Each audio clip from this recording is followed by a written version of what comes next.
Bonjour Laura, Bonjour, bienvenue dans ce supplément opérationnel des tendances NetExplo. Donc tu sais que chaque année NetExplo fait des tendances annuelles autour du monde, c'est-à-dire inspirées d'innovations issues d'une captation mondiale et multisectorielle.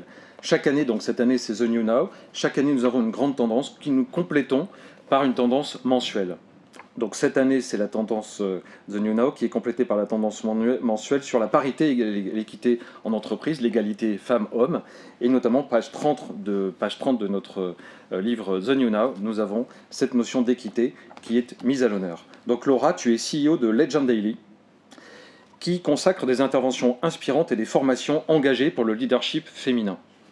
Tu es aussi créatrice du premier média sur l'ambition féminine, Legend Ladies, qui est dans le top 10 de l'Apple Podcast. Donc félicitations. Merci. Peux-tu nous parler de ton activité et de tes engagements ? Oui, bien sûr Sylvain, merci beaucoup de me recevoir. Alors déjà, moi je viens de l'écosystème tech et à la fois commercial, qui on en reparlera mais très peu féminisé. Et finalement, je suis partie de deux constats, deux observations. Déjà, c'est qu'en entreprise, souvent les formations qui sont proposées aux dirigeants ou aux managers sont peu représentatives par rapport à une réalité finalement du terrain, par rapport à leurs enjeux business. L'autre constat, c'est qu'elles sont peu engageantes parce qu'elles manquaient d'interaction et qu'elles portent principalement sur ce qu'on appelle les hard skills, qui sont les compétences techniques. Ça, c'est la première observation que j'ai faite quand j'étais du côté salarié.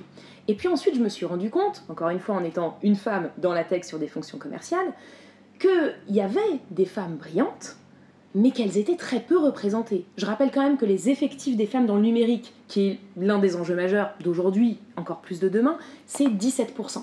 Et ce chiffre, il date de 2019, et il faut quand même savoir que c'est un chiffre qui recule, parce qu'en 2009, on était à 20%. Donc, fort de ces constats, je me suis dit, j'ai envie de m'engager, j'ai envie de m'impliquer, j'ai envie de transmettre sur deux sujets qui répondaient en fait à mes deux premiers constats. D'abord, créer Legend Daily, qui est donc une entreprise, comme tu l'as dit, d'intervention et de formation en entreprise. Et la deuxième chose, c'est de créer un média autour des femmes et plus spécifiquement autour de l'ambition féminine. Très bien. Alors, quels sont les sujets de formation les plus demandés par tes clients ? Alors, c'est intéressant parce qu'en fait, ces 2 dernières années, on a vu beaucoup de demandes sur tout ce qui était lié finalement aux compétences humaines. Tu sais, on a beaucoup vu des entreprises dire « remettons l'humain au centre ». Très bien, mais concrètement, qu'est-ce que ça veut dire que remettre l'humain au centre ? En fait, c'est développer ses capacités, mais beaucoup en termes de savoir-être et de comportement, ce qu'on appelle les soft skills. Donc, les formations qui ont été les plus demandées, ça va être par exemple des formations qui sont liées au levier de la motivation. Comment est-ce que j'identifie les motifs de mon action ? C'est ça la motivation quelque part. Le deuxième sujet, c'est le leadership. C'est un mot un peu valise qu'on entend beaucoup. Alors concrètement, en formation, qu'est-ce que ça veut dire ? Et surtout, comment on le met en place de manière pratico-pratique au quotidien ? Comment on l'incarne quand on est manager, ce leadership ? Des formations toujours sur le sujet récurrent de la prise de parole en public. Alors ça, il y a beaucoup de formations qui existent. Typiquement, chez Legend Daily, on l'aborde sous l'angle des soft skills, en commençant par la confiance en soi, et la posture. On ne peut pas être un bon orateur si on ne travaille pas sur le sujet de la confiance. C'est quelques exemples, Sylvain. Très bien. Alors, vous avez créé une masterclass dédiée aux femmes, Stronger. Est-ce que vous pouvez nous en dire plus sur cette masterclass qui est toute nouvelle, si j'ai bien compris ? Oui, tout à fait. Alors, il y a eu beaucoup de demandes aussi sur le sujet de la parité de la part des entreprises, ce qui m'a amené en fait à développer cette masterclass Stronger qui s'adresse en entreprise aux femmes, donc aux salariés, et également aux particulières. Le sujet, en fait, c'est vraiment de pouvoir outiller les femmes avec des compétences dont elles vont avoir besoin, parce que concrètement, même s'il y a beaucoup d'avancées aujourd'hui, je pense qu'on va en reparler, on est encore dans des écosystèmes qui ont été conçus par et pour des hommes. Et ça peut être pas forcément évident d'évoluer, de naviguer dans ces écosystèmes-là. Donc l'idée, par la masterclass Stronger, c'est de leur donner des clés très concrètes et activables, pas pour se travestir et adopter des codes masculins, mais pour, en restant authentique, pouvoir améliorer leur confiance en elles, leur audace, leur créativité, leur leadership. Voilà, c'est l'objet de la masterclass, et c'est les 22 et 23 octobre prochains, c'est la deuxième saison. Voilà, c'est la question que j'allais te poser, c'est comment s'inscrire à ces masterclass. Donc, le moyen le plus simple, c'est tout simplement d'aller sur le site qui est en général sur Legend Daily ou bien sur Instagram ou sur LinkedIn. Très bien. Et c'est de faire la requête pour s'inscrire sur les prochaines dates avec les sujets qui seront abordés, donc confiance en soi, audace, leadership, prise de parole aussi, je le mentionnais mais c'est important, en entreprise mais même dans la vie de tous les jours. La prise de pouvoir quelque part dans le sens positif du terme par les femmes, elle va aussi passer par la prise de parole. Il ne faut pas le négliger. Et il y a du travail encore à ce niveau-là. D'accord. Vous avez déjà opéré ces masterclass ? Une fois en septembre, et là c'est la deuxième édition qui est enrichie aussi de nouveaux concepts de par nos observations quotidiennes. Et as-tu déjà des retours sur la première masterclass de septembre ? Oui, ils sont très positifs. C'est aussi pour ça qu'on a ouvert si vite un deuxième volet en octobre, parce qu'on travaille aussi en petits groupes, c'est important de le dire. Et les formations, c'est aussi ça pour Legend Daily. C'est des petits groupes pour vraiment mettre de l'interaction, parce qu'en fait, le savoir, il se co-construit. C'est en partageant aussi qu'on apprend plus vite. Très bien. Alors sur le thème de la parité, on a vu quand même beaucoup d'avancées ces dernières années. Comment les perçois-tu? Est-ce qu'elles sont suffisantes? Non, mais quelle est ta perception de ces dernières avancées? Oui, tu as raison, il y a eu beaucoup de choses qui ont été faites, c'est tant mieux, et je dirais que ce sont des avancées qui sont nécessaires, mais qui ne sont pas suffisantes. À un moment donné, si on regarde un petit peu ce qui se passe très concrètement, dans ce qu'on appelle ces cellules de pouvoir, c'est ces métiers de demain, mais même d'aujourd'hui. On parlait de la tech, alors j'ai nommé les 17% de femmes seulement versus 20% il y a quelques années. Si on s'intéresse à la French Tech, donc ces fabuleuses startups, quand on regarde le classement des Next 40, les 40 startups les plus prometteuses, regardez le nombre de femmes cofondatrices. Elles sont à peine 2. Quand on regarde les sciences, on a 28% de femmes chercheuses et le chiffre il tombe à 14% quand on est sur des postes académiques. La science, qui plus est avec ce qui nous est arrivé, est au centre du jeu. Quand on parle d'écosystèmes comme la finance, il y a une étude du FMI qui est très récente qui montre que seulement 2% des banques au niveau mondial, 2%, sont gouvernées par des femmes, alors qu'elles sont plus diplômées que les hommes, statistiquement. Donc il y a quand même un problème. Et 2 autres exemples, Sylvain, pour terminer. Bon, la politique, on arrive à des élections présidentielles, mais est-ce que c'est normal qu'en 2021, on ait eu une seule femme première ministre? Et je parle pas... Edith Cresson, donc. Voilà, exactement, Edith Cresson. En 2021, donc, on a un gouvernement paritaire, c'est bien, mais maintenant, sur des instances comme la présidence de la République ou le poste de Premier ministre, bon, la politique fait aussi référence par rapport au manque de femmes. Et dernier exemple, mais pas des moindres, le cinéma. Il y a très peu de femmes, et on va parler, je crois, du male gaze ou du female gaze aujourd'hui, il y a très peu de femmes qui sont réalisatrices aujourd'hui, et ça vient co-construire nos imaginaires, donc c'est d'autant plus important. Donc, ce n'est pas suffisant, il y a encore beaucoup de travail. Très bien. Vous avez donné, toi et ton équipe, une interview au magazine Forbes, oui. Et dans lequel tu étais assez optimiste finalement sur le futur. Donc j'imagine que c'est un optimisme qui n'est pas béat, mais parce que tu sais un petit peu les leviers sur lesquels appuyer. Tout à fait. Je pense que le changement, c'est vraiment 2 dynamiques. C'est des efforts collectifs, ils sont en train d'être faits, mais ils ne vont pas suffisamment vite. Et l'idée, c'est qu'il ne faut pas sacrifier 1 ou 2 générations de femmes. Donc les efforts liés à l'État, au gouvernement et aux entreprises. Mais il y a aussi, et c'est là-dessus qu'on insiste avec Stronger, les compétences individuelles qu'on peut acquérir pour aller plus vite, pour aller plus loin, pour en tant que femme déployer son plein potentiel. Donc je suis assez positive sur le changement parce qu'il peut évoluer dans le bon sens. Alors Laura, où peut-on te retrouver le plus simplement possible? Oui, sur mon site legenddaily.fr, mais aussi beaucoup sur LinkedIn, Laura Le Sueur, et sur Instagram, sur le média Legend Ladies. Parfait. Merci beaucoup Laura. Merci. Nous allons maintenant faire une interview avec Stéphanie Barbès, qui est responsable communication au CNRS et aussi vice-présidente du BPW Business et Professional Women.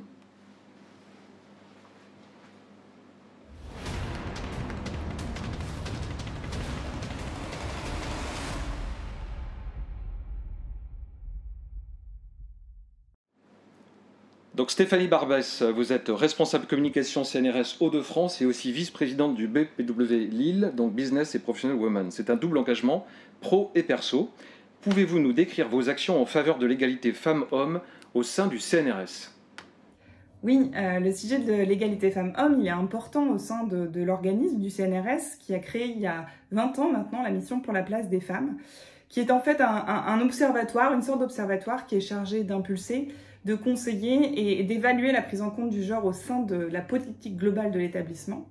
Et nous, au niveau local, au niveau de la région des Hauts-de-France, avec mon binôme, puisqu'on est 2, Corégal, correspondant égalité femmes-hommes, on est chargé de mettre en place des actions, que ce soit des formations ou des actions de sensibilisation, qui passent notamment par des capsules vidéo qu'on a décidé de créer et qu'on appelle la Minute Égalité, qui nous permettent en fait tous les mois de mettre en avant les avancées de l'établissement ou les avancées générales sur le terrain de l'égalité femmes-hommes au travail. Vous êtes donc aussi vice-présidente du BPW, Business et Professional Women. Quel est le rôle de cette organisation et quel est le vôtre au sein de cette organisation? BPW, c'est une ONG présente partout dans le monde, dans plus de 100 pays, et qui œuvre depuis plus de 90 ans pour soutenir la cause des femmes dans le milieu du travail. Principalement, c'est vraiment d'encourager les femmes à utiliser toutes leurs capacités, leurs compétences, pour finalement prendre la place qui leur revient dans le domaine du travail. Moi, j'ai intégré le club de BPW Lille il y a 6 ou 7 ans et assez rapidement, je me suis investie dans la vie du bureau BPW Lille, que je trouve très énergique. Et voilà, on essaie de mettre plein d'actions en place pour aider, pour soutenir les femmes et leur permettre d'oser parfois un peu plus, en tout cas dans le domaine du travail. Pensez-vous qu'il est important d'être engagé à la fois dans la vie pro et dans la vie perso sur ce sujet de la parité femmes-hommes? Ah, j'en sais rien.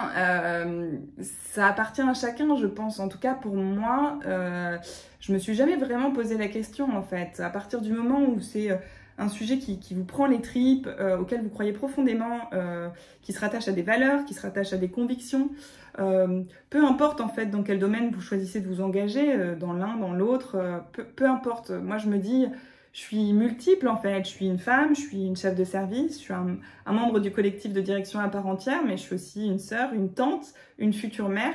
Et tout ça, bah voilà, ça fait de moi une personne qui souhaite s'engager. Et il n'y a pas vraiment de frontière entre la vie professionnelle et la vie personnelle quand il s'agit d'engagement en tout cas. Pouvez-vous nous donner une vision des actions à venir au CNRS et chez BPW dans les mois ou années à venir? Alors au CNRS, je conseillerais de regarder les prochaines capsules de la Minute Égalité sur notre chaîne YouTube, puisqu'on va y parler de congé paternité, on va y parler aussi des actions qui sont faites dans d'autres unités du CNRS, parce qu'il y a beaucoup de choses qui sont faites en unité de recherche pour développer cette question d'égalité femmes-hommes au travail. Et puis pour BPW, il y a une journée qui est importante chaque année, c'est l'Équal PD, où en fait on considère que les femmes doivent travailler jusqu'à cette journée-là en année N+1 à compétences égales pour gagner la même chose que les hommes. Donc en général c'est courant mars et on attend qu'une chose, c'est que cette journée se rapproche le plus possible du début d'année et n'existe plus un jour. Merci beaucoup Stéphanie. Donc Laura, nous avons vu avec Stéphanie qu'il était important d'avoir un engagement à la fois dans la vie pro et puis dans la vie perso. Quel est votre point de vue, quel est ton point de vue sur cette question ? Oui, je suis tout à fait d'accord, ça me semble essentiel, ne serait-ce que pour une question d'alignement. Un alignement entre nos pensées, nos mots, on parlait de la parole tout à l'heure, et puis nos actes.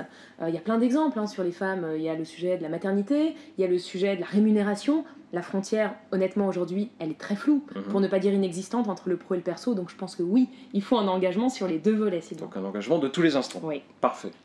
Nous allons accueillir à présent Margot Théroux. Bonjour Margot. Bonjour Sylvain. Bonjour Laura. Bonjour Margot. Donc Margot, tu es fondatrice du cabinet Heroes. C'est un cabinet de conseil en égalité professionnelle et bien-être au travail. Donc c'est la question de la QVT qui est abordée là. Avec pour différenciation une approche terrain, vraiment terrain, c'est ça, c'est ce que tu tiens à dire, et puis inclusive, c'est-à-dire avec des diagnostics, des solutions et des conférences. Par ailleurs, tu enseignes aussi l'histoire des femmes, sous un angle éthique et inclusif. Et puis, tu es diplômé de la chaire UNESCO Santé sexuelle et droits humains.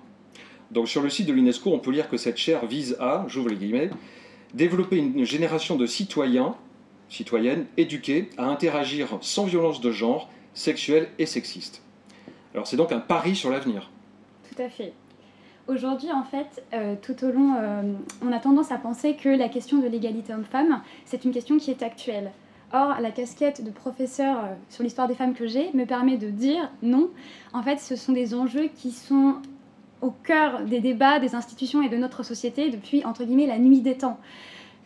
De manière générale, l'histoire a tendance à être enseignée que par ceux qui la font. Et aujourd'hui, tu l'as dit très justement tout à l'heure, les manuels d'histoire sont essentiellement faits par des hommes. Ce qui fait qu'on a tendance à oublier toutes ces personnes, hommes et femmes, attention, qui ont vraiment œuvré pour l'égalité professionnelle, enfin pour l'égalité et plus récemment pour l'égalité professionnelle. Très bien. Donc, est-ce que tu penses que les inégalités femmes-hommes soient une question de génération dans notre société ? Pas du tout.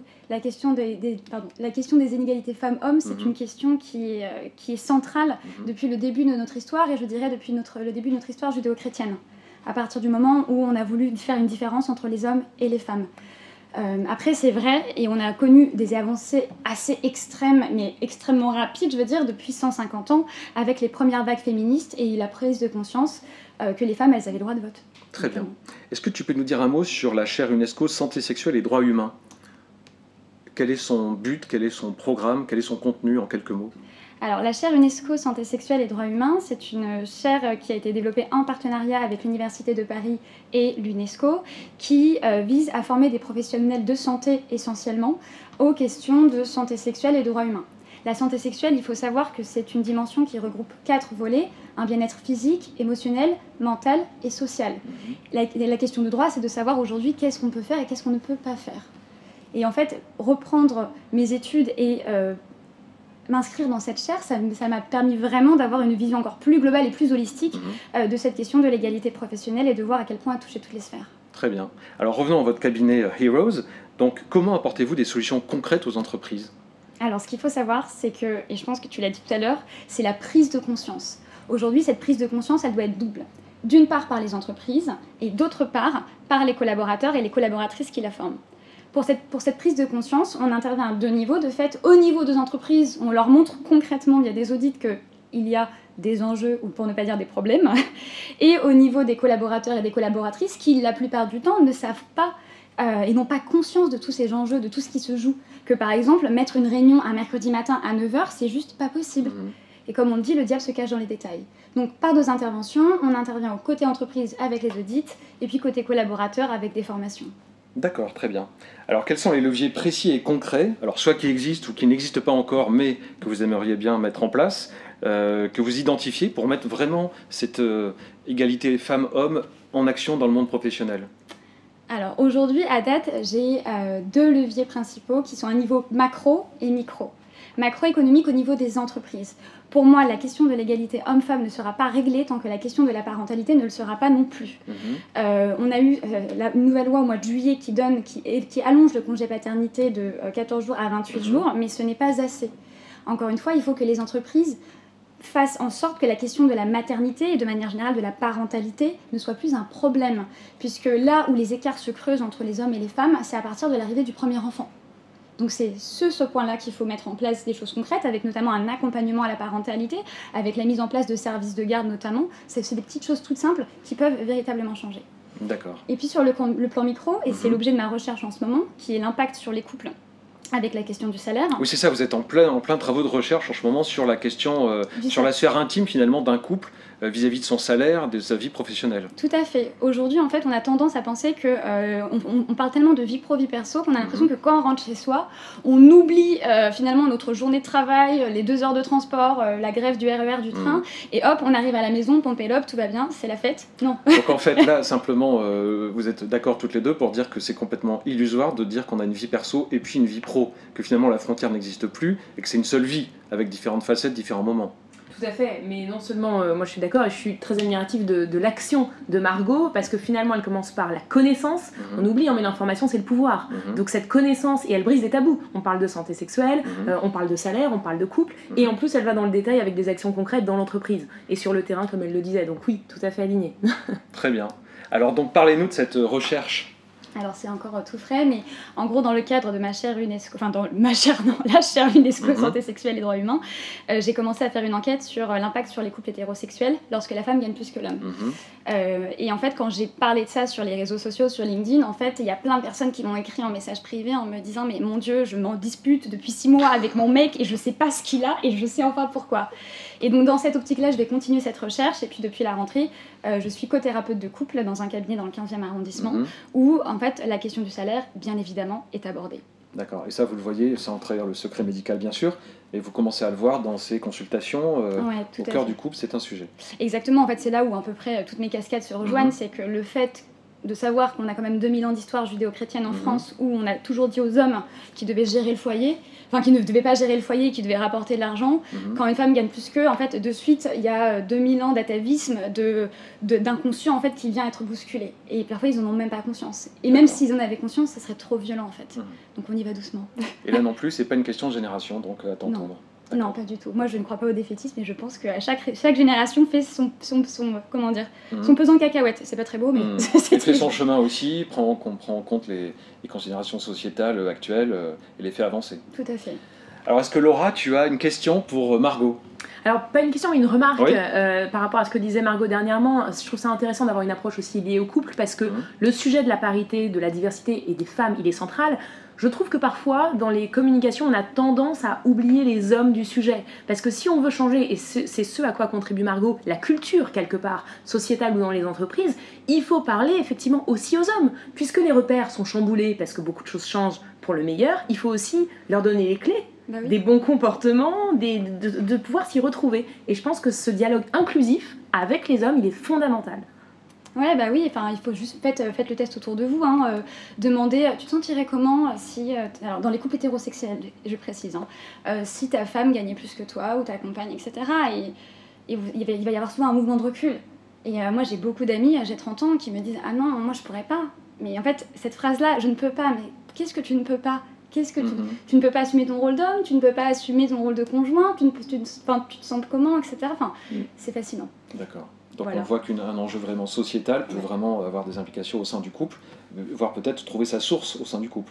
Et on parlait de l'éducation, c'est ce que tu disais un peu Laura par rapport aux hommes, donc j'imagine que c'est une question qui doit être abordée dès le plus jeune âge aussi, avec les enfants. Exactement, idéalement on en revient effectivement, comme on le disait, à l'éducation. Donc si ça pouvait être instruit dès le plus jeune âge, bah, on aurait des individus qui se débrouillent mieux justement sur ces sujets dans la société actuelle. Ouais. Très bien, bah, merci beaucoup Margot. Bah, merci beaucoup Sylvain, merci beaucoup Laura. Merci. Nous allons maintenant regarder une interview de Mariana Mergulao qui a conçu un programme d'empowerment féminin à HEC, interviewé par Dauphine Ancel, et ensuite nous accueillerons Marcus pour un tour du monde des innovations liées à la parité et à l'inclusion. Bonjour Mariana Mergulao, vous êtes cofondatrice de Boost Her, qui est un programme d'empowerment des femmes dans l'entrepreneurship lancé par XHEC. Quelle est l'origine de votre engagement? En fait, ça date depuis toujours, mais c'était surtout quand j'ai fait mon master en entrepreneuriat que j'ai vu que la majorité des intervenants, soit des CEO des boîtes, soit des fondateurs des startups, étaient des hommes. Et du coup, je me suis posé la question, où sont les femmes CEO, où sont les femmes fondatrices des startups? Et c'est pour ça qu'on a créé Boost Her, pour montrer à les femmes que devenir entrepreneuse est possible. Merci beaucoup Mariana. Alors du coup ma deuxième question. Pourquoi est-ce que les femmes doutent lorsqu'elles ont l'ambition de devenir CEO? En fait, il y a plusieurs raisons. Une première, c'est l'éducation. L'éducation des filles n'est pas la même éducation que les garçons.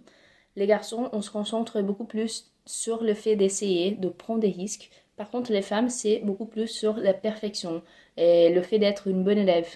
Et du coup, il faut pousser les femmes à prendre plus de risques et essayer plus, et pas que la réussite. Et comme ça, peut-être dans le futur, on va avoir plus de CEO. Par contre, ça n'explique pas tout. Il faut aussi changer l'environnement pour accueillir bien les femmes pour devenir dirigeantes. Donc c'est une combinaison de changement d'éducation avec un environnement qui laisse les femmes plus à l'aise de vraiment prendre des décisions de devenir dirigeantes. D'accord, merci beaucoup. Et selon vous, comment réussir l'empowering féminin? En fait, il y a plusieurs possibilités. Je dirais qu'une première, c'est l'idée de rôle modèle. Donc c'est très important d'avoir de plus en plus de femmes empowered pour que les femmes se sentent vraiment empowered. Et aussi, je pense qu'il y a l'idée de sponsoring. Donc même quand les femmes réussissent à créer plus de business, c'est difficile à trouver d'investissement. Et une troisième, c'est l'idée de mentorat. Je trouve assez puissant le pouvoir que parfois tu prends un café de 30 minutes avec une jeune diplômée et ça peut changer la carrière. D'accord, merci beaucoup Mariana Mergulao pour avoir répondu à toutes nos questions.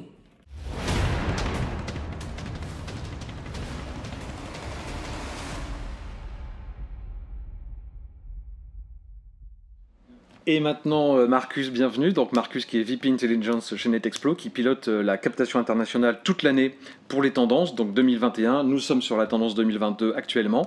Et aujourd'hui, donc Marcus est un panorama des innovations les plus remarquables concernant l'inclusion et puis l'égalité homme-femme qui est le sujet d'aujourd'hui. Oui, alors bonjour. Le mois dernier, on a parlé du bien-être et du wellness. Donc, j'ai même vu que dans ce sujet-là, qui semble être universel, il y a quand même des attentes d'inclusion et d'équité. Il y a même des startups qui créent des apps de wellness qui ciblent une communauté particulière. Par exemple, Exhale aux États-Unis, c'est une app de conseil en bien-être mental pour les femmes de couleur, conçue par les femmes de couleur. Pourquoi est-ce qu'on a besoin d'avoir une app pour cette communauté en particulier? Parce que les femmes souffrent beaucoup plus de dépression que les hommes, et notamment les femmes de couleur sont beaucoup moins susceptibles d'aller chercher et demander de l'aide. Donc les créateurs ont décidé qu'il fallait, pour l'inclusion même dans le bien-être, créer une appli spécifiquement pour des femmes de couleur.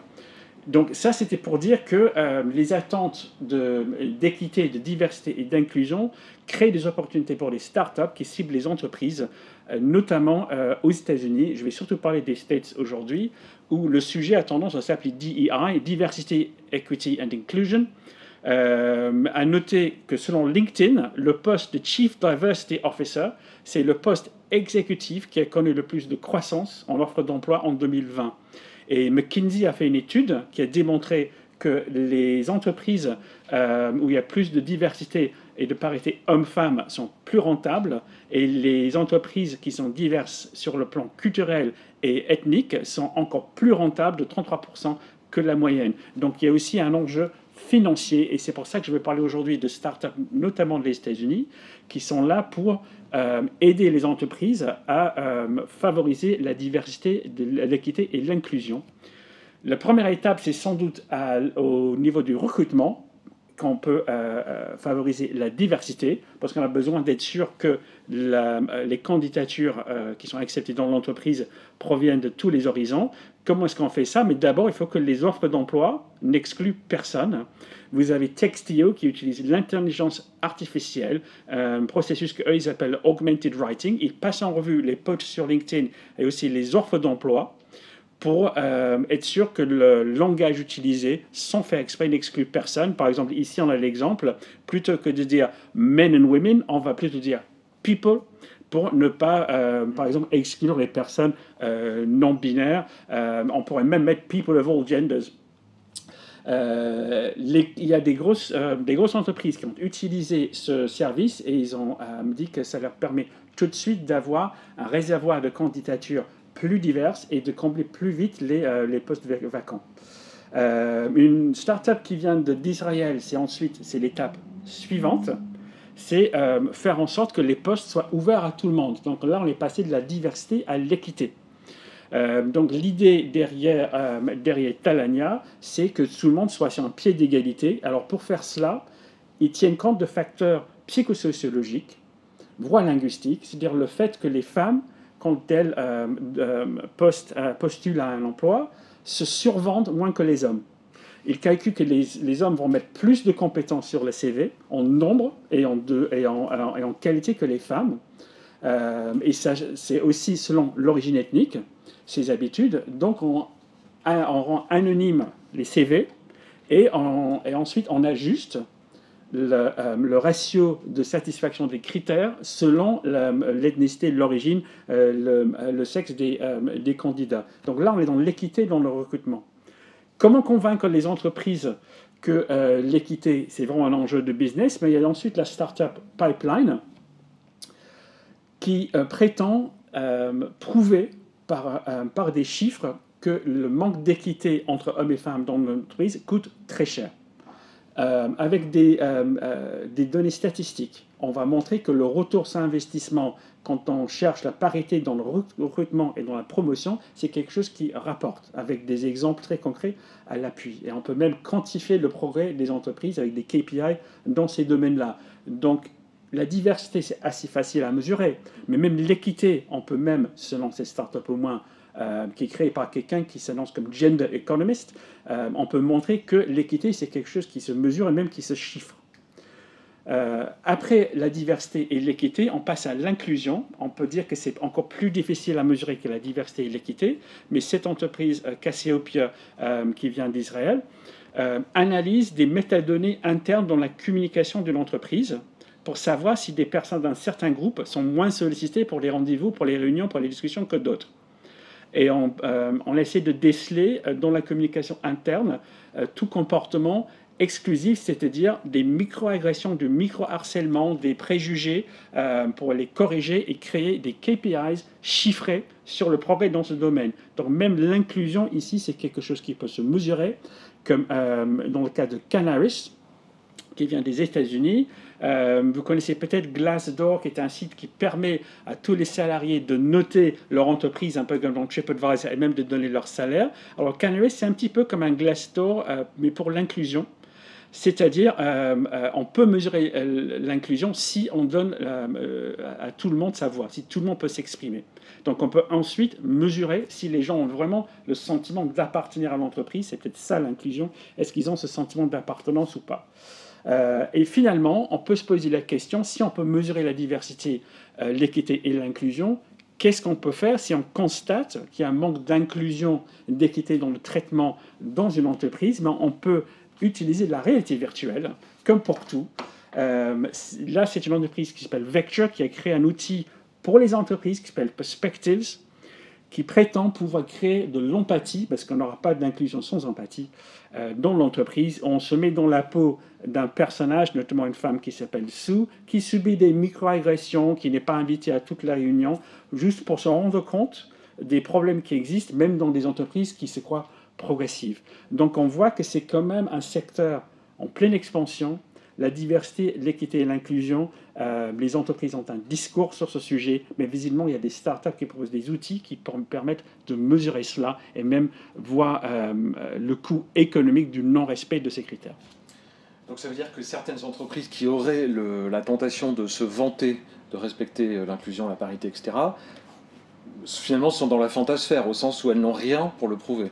Bah, ça, c'est quelque chose qu'on va savoir, parce qu'on commence à le savoir, par exemple, pour le développement durable. Les entreprises peuvent faire un discours sur l'environnement, mais on a de plus en plus d'attentes, d'actions et de résultats de la part des consommateurs et même des collaborateurs. On peut chiffrer l'impact environnemental d'une entreprise, mais là, ces startups prétendent qu'on peut chiffrer la diversité, l'équité et même l'inclusion dans une entreprise. Donc, les sociétés sont obligées de justifier leur discours.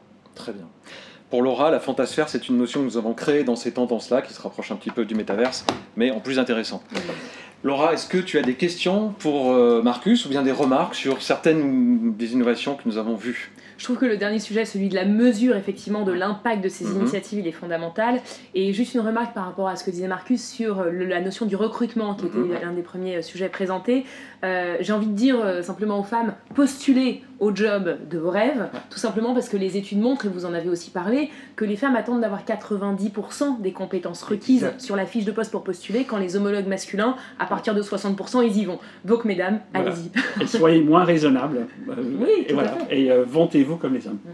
Et j'avais deux questions pour toi, Laura, par rapport au panorama de Marcus. Donc on a vu des outils très précis, c'est-à-dire de l'IA, qui va jusqu'à checker les mails, Est-ce que tu es pour ce genre d'outils pour appréhender, voire prévoir du harcèlement, du micro-harcèlement en entreprise?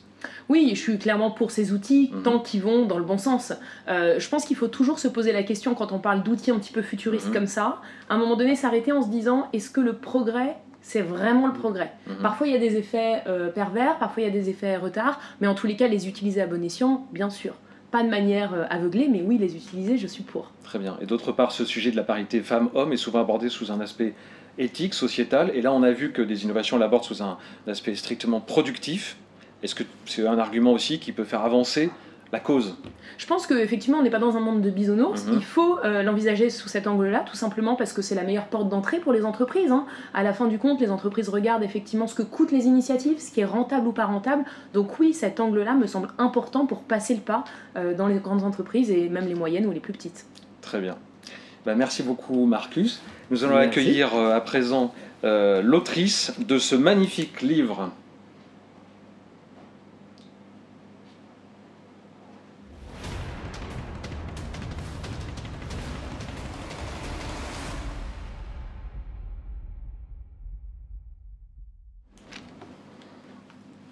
Charlotte Daubet, donc vous êtes directrice communication de Prescription Lab et aussi rédactrice en chef de Le Prescripteur, mais surtout, aujourd'hui, vous êtes l'autrice de ce livre Engagé. Donc le titre est très simple, très clair. Est-ce qu'on peut le montrer peut-être? Oui, le voici. Un livre magnifique. Et donc, voilà, un peu plus haut, c'est parfait. Donc comment est né ce projet?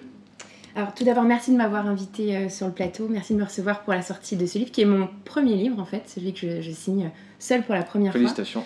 Alors pour sa petite histoire, en fait, j'ai la chance dans mon métier en fait de rencontrer des femmes assez extraordinaires dans le cadre du coup de mon travail pour Le Prescripteur. Et certaines rencontres chamboulent plus que d'autres.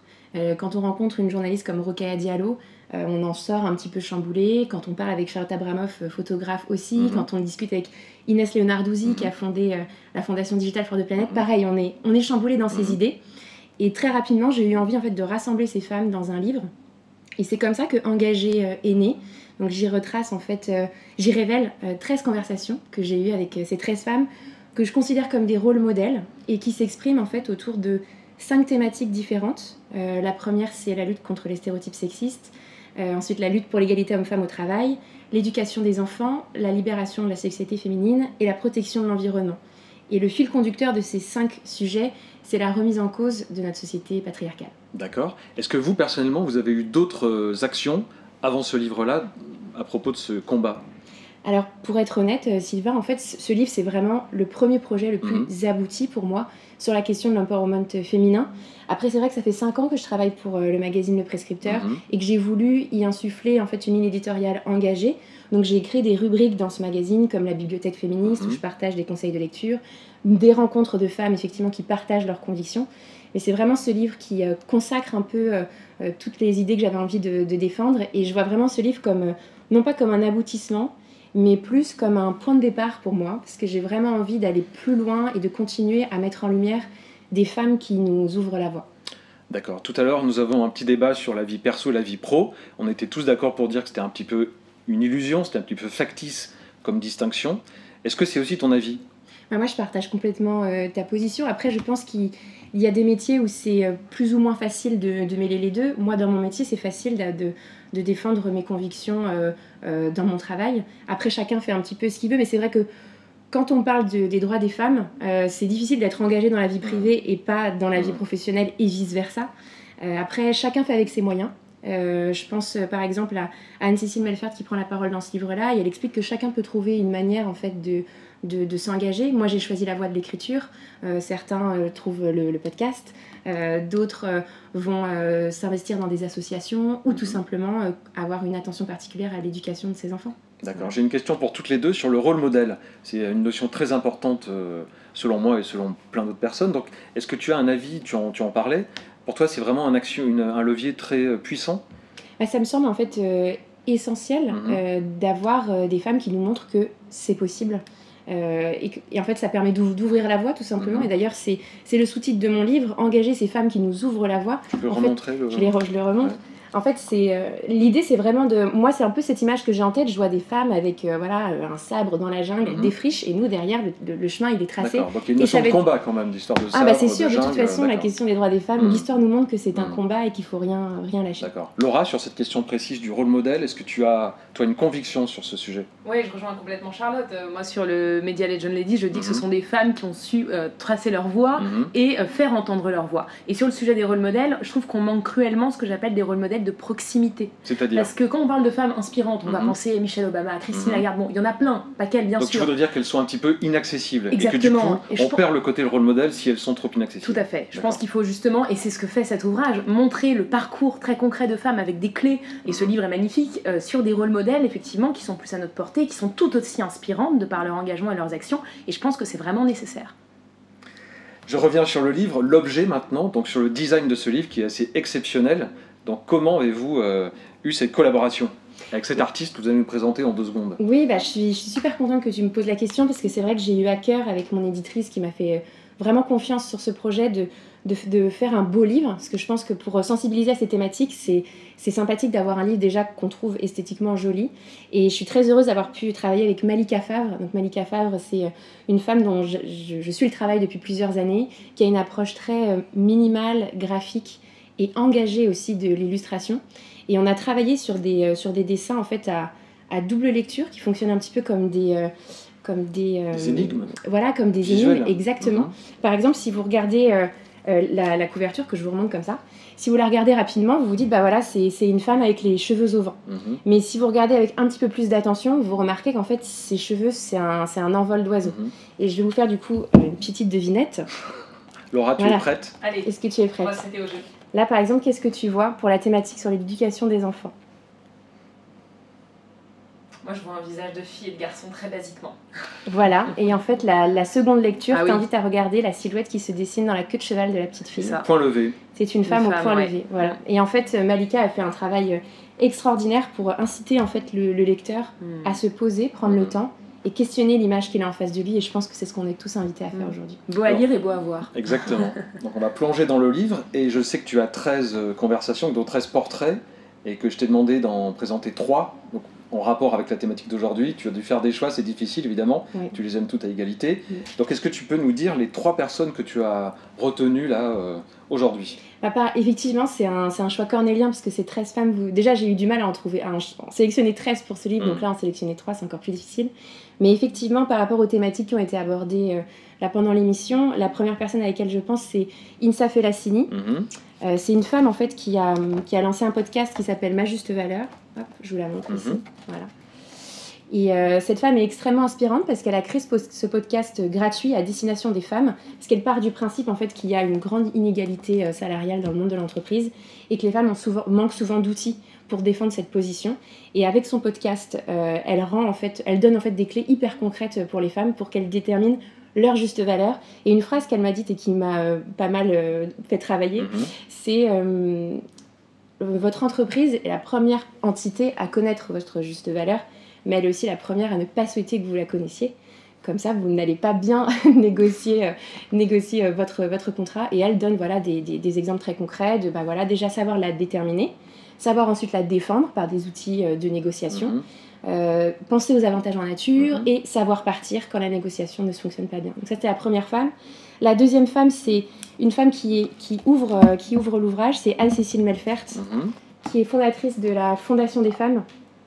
Je pense que c'est très important de vous parler de cette femme parce qu'elle a vraiment énormément œuvré avec sa fondation qui consiste en fait à reverser des fonds à plein d'associations féministes. Donc finalement dans le livre, c'est celle qui a une action la plus globale sur toutes les thématiques de l'ouvrage. Et elle, pareil, incite les lectrices dans les outils qu'elle donne à trouver sa voie pour s'engager. Donc j'en parlais tout à l'heure, tout ce qui est associatif, ça fonctionne. Faire des dons tout simplement parce que des gens n'ont pas le temps en fait.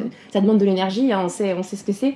Donc elle donne plein de conseils comme ça. Et la dernière personne dont je voulais vous parler, c'est Lucie Lucas. Lucie Lucas, on la connaît en tant qu'actrice. Elle a le rôle principal dans la série Clem sur TF1. Elle est en ce moment dans Danse avec les stars. Mais ce qu'on ne sait pas sur elle, ou en tout cas qu'on sait peu, et je sais qu'elle a eu vraiment beaucoup de plaisir à partager cette histoire dans le livre, c'est qu'elle est militante féministe et écologiste. Et elle a vraiment un parcours hyper inspirant, parce qu'elle a acheté une ferme en Bretagne avec son mari. Elle est en train de développer la permaculture là-bas. Et elle montre quelque chose qui pour moi est essentiel, c'est qu'on est tous capables d'amorcer un changement et d'instaurer une société plus durable, plus équitable. Et elle est contre cette infantilisation qu'on entend beaucoup actuellement sur ces sujets-là.